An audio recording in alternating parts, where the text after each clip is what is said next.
নমস্কার বন্ধুরা, আজকে আমি বানাবো নিরামিষ কারকুল পুর। তার জন্য কারকুলটা কেটে কুকারে দিয়ে দিয়েছি আর নুনটা দিয়ে দিলাম।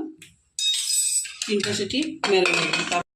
এই যে বন্ধুরা, আমার সিদ্ধ করা হয়ে গেছিলো আর এই যে বিচিগুলো বের করে নিয়েছি।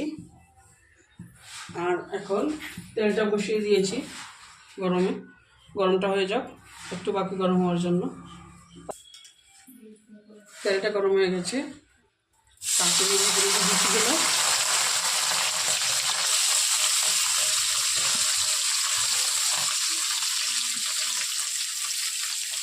সব গরম তেলের মধ্যে দিয়ে দিচ্ছি। আগে দিয়ে গ্যাসটা বাড়িয়ে দিলাম।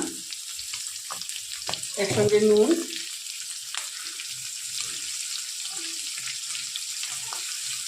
আর হলুদের গুঁড়োটা দিয়ে দিচ্ছি। দিয়ে আগে ভালোতে ভাজা করে নেব। আজকে এটা বিচিটা বাটিনি, আগের বার তো বেটে দিয়েছিলাম, আজকে বাটিনি, আর না বাটি বানাবো। কাঁচা লঙ্কা একটু দিয়ে দিচ্ছি, একটু আদা বাটা দিয়ে দিচ্ছি, ভাজা করে নেব।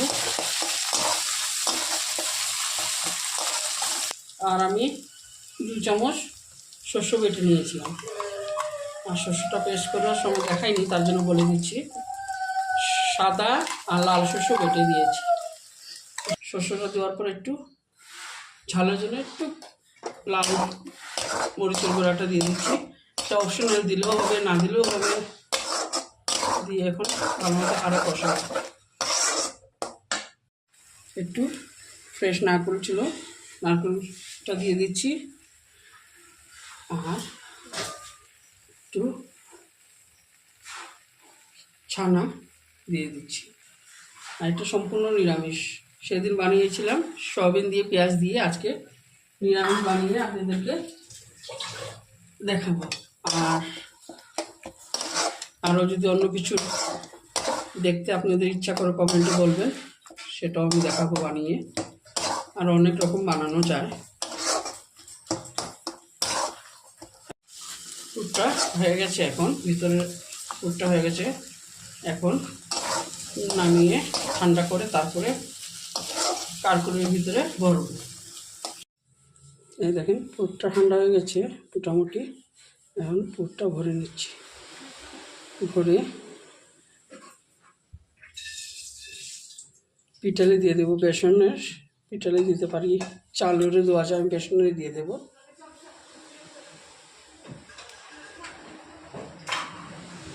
সবগুলো ভরে নেব এরকম করে।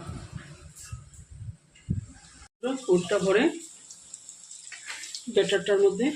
বেসনের ব্যাটারটার মধ্যে ডুবিয়ে ছেড়ে দিয়েছি।